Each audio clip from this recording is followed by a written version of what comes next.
বিশ্বকাপের মঞ্চে শুরু হচ্ছে জীবন মরণের আসল লড়াই, নকআউট পর্ব। আর রাউন্ড অফ 32-এর সবচেয়ে আকর্ষণীয় রোমাঞ্চকর ম্যাচে আগামীকাল মুখোমুখি হচ্ছে ফুটবল বিশ্বের দুই পরাশক্তি ব্রাজিল ও জাপান। একদিকে হেক্সা মিশনের খোঁজে থাকা বিশ্বসেরা ব্রাজিল, অন্যদিকে যে কোনো বড় দলকে মাটিতে নামিয়ে আনতে ওস্তাদ এশিয়ার অন্যতম সেরা দল জাপান। তবে ম্যাচের আগে অতীত ইতিহাস ও মাঠের রণকৌশল সব মিলিয়ে ব্রাজিল শিবিরে বইছে তীব্র চাপের বাতাস। কিন্তু কেন এই হাই ভোল্টেজ ম্যাচে ব্যাকফুটে থাকতে পারে ব্রাজিল? আর কোটি ভক্তদের মনে সবচেয়ে বড় প্রশ্ন, পোস্টার বয় নেইমার জুনিয়র কি থাকছেন সেলেসাওদের শুরুর একাদশে? এই সবটা মিলিয়ে বিস্তারিত থাকছে প্রতিবেদনে। ব্রাজিল গ্রুপ পর্বে মরক্কোর সাথে ড্র করার পর হাইতি ও স্কটল্যান্ডকে ৩-০ গোলে উড়িয়ে দিয়ে গ্রুপ চ্যাম্পিয়ন হয়ে নকআউটে এসেছে। দল ছন্দে থাকলেও জাপানের নাম শুনলেই কপালে চিন্তার ভাঁজ পড়েছে ব্রাজিলিয়ান থিঙ্ক ট্যাঙ্কের। এর প্রধান কারণগুলো অতীতের ক্ষত ও মনস্তাত্ত্বিক চাপ। ফুটবল বিশ্ব এখনো ভুলে যায়নি গত বছরের অক্টোবরের সেই প্রীতি ম্যাচের কথা। টোকিওতে অনুষ্ঠিত সেই ম্যাচে ব্রাজিলকে ৩-২ গোলে হারিয়ে ইতিহাস গড়েছিল জাপান। প্রথমার্ধে ব্রাজিল ২-০ গোলে এগিয়ে থাকলেও দ্বিতীয়ার্ধে দুর্দান্ত কামব্যাক করে ম্যাচ ছিনিয়ে নেয় সামুরাই ব্লুজরা। এছাড়া জাপান দলগতভাবে এখন তাদের ইতিহাসের অন্যতম সেরা সময় পার করছে। গত ১৬টি ম্যাচের মধ্যে তারা মাত্র একটি ম্যাচে হেরেছে এবং বিগত প্রায় ১ বছর ধরে তারা অপরাজিত। গ্রুপ পর্বেও নেদারল্যান্ডস ও সুইডেনের মতো শক্তিশালী দলের বিপক্ষে অপরাজিত থেকে তারা নকআউট নিশ্চিত করেছে। এছাড়াও জাপানের রয়েছে জায়ান্ট কিলার তকমা। কাতার বিশ্বকাপে জার্মানি ও স্পেনকে হারিয়ে বিশ্বকে চমকে দেওয়া জাপান বড় বড় দলকে ভরকে দিতে খুব ভালোবাসে। ব্রাজিলের ডিফেন্স একটু আলগা হলেই কাউন্টার অ্যাটাকে জাপান কতটা মারাত্মক হতে পারে তা কার্লো আনচেলত্তির বেশ ভালো করে জানার কথা।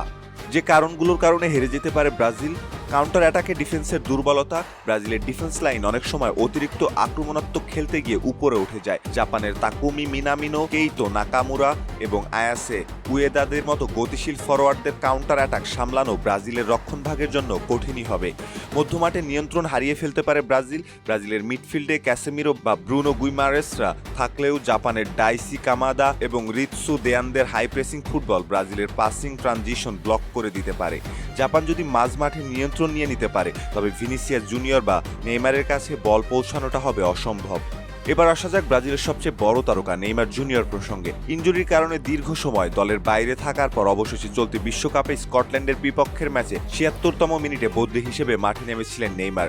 একটি অ্যাসিস্ট ও দুর্দান্ত কিছু ড্রিবলিংয়ে তিনি প্রমাণ করেছেন রাজা এখনও ফুরিয়ে যাননি। তবে প্রশ্ন হলো, জাপানের বিপক্ষে তিনি কি শুরুর একাদশেই থাকবেন? Italian mastermind coach Carlo Ancelotti এবং ব্রাজিলিয়ান মেডিকেল টিম নেইমারের ফিটনেস নিয়ে অত্যন্ত সতর্ক। গ্রেড 2 কাফ ইনজুরি থেকে সদ্য সেরে ওঠা নেইমারকে পুরো ৯০ মিনিট খেলানোর ঝুঁকি হয়তো এখনোই নেবেন না আনচেলত্তি। স্পোর্টস অ্যানালিস্টদের মতে নেইমার এই ম্যাচেও শুরুর একাদশে থাকছেন না। ম্যাচের শুরু থেকে আক্রমণ ভাগে ভিনিসিয়াস জুনিয়র, ম্যাথিউস কুনহা ও রায়ান রাই থাকবেন। নেইমারকে মূলত দ্বিতীয়ার্ধে সুপার সাব বা ট্রাম্প কার্ড হিসেবে মাঠে নামানো হতে পারে। ম্যাচ যদি টাইট অবস্থায় থাকে বা অতিরিক্ত সময়ে গড়ায় তবে নেইমারের অভিজ্ঞতা ও সৃষ্টিশীলতা ব্রাজিলকে ম্যাচ জেতাতে সাহায্য করবে। শুরুর একাদশে না থাকলেও নেইমারের মাঠে নামা প্রায় নিশ্চিত, কারণ জাপান হলো নেইমারের ক্যারিয়ারের সবচেয়ে প্রিয় প্রতিপক্ষ। জাপানের বিপক্ষে খেলা ম্যাচগুলোতে নেইমার একাই করেছেন ৯টি গোল, যা যে কোনো দেশের বিপক্ষে তার সর্বোচ্চ। এই মনস্তাত্ত্বিক সুবিধা কাজে লাগাতে আনচেলত্তি নেইমারকে ম্যাচের পরিস্থিতি বুঝেই মাঠে নামাবেন। সব মিলিয়ে হিস্টনের মাঠের এই লড়াই কেবল রাউন্ড অফ 16 নিশ্চিত করার লড়াই নয়, এটি ব্রাজিলের জন্য তাদের শ্রেষ্ঠত্ব ধরে রাখার এবং জাপানের জন্য বিশ্বমঞ্চে ফুটবল পরাশক্তি হিসেবে নিজেদের প্রতিষ্ঠিত করার লড়াই। নেইমার শুরুর একাদশে না থাকলেও বেঞ্চ থেকে তার উপস্থিতি দলকে যোগাবে বাড়তি অনুপ্রেরণা। এখন দেখার বিষয় কার্লো আনচেলত্তির ট্যাকটিক্স নাকি হাজিমে মোরিয়াসুর সামুরাই স্পিরিট। শেষ পর্যন্ত কার মুখে শেষ হাসিটা ফোটে? ব্রাজিল ও জাপানের রোমাঞ্চকর লড়াই নিয়ে আপনার মতামত কি? ব্রাজিল কি পারবে তাদের হেক্সা মিশন বাঁচিয়ে রাখতে, নাকি জাপান তৈরি করবে নতুন কোনো রূপকথা? দর্শক, জানিয়ে দিতে পারেন আপনি কমেন্ট সেকশনে আপনার মতামত। ধন্যবাদ।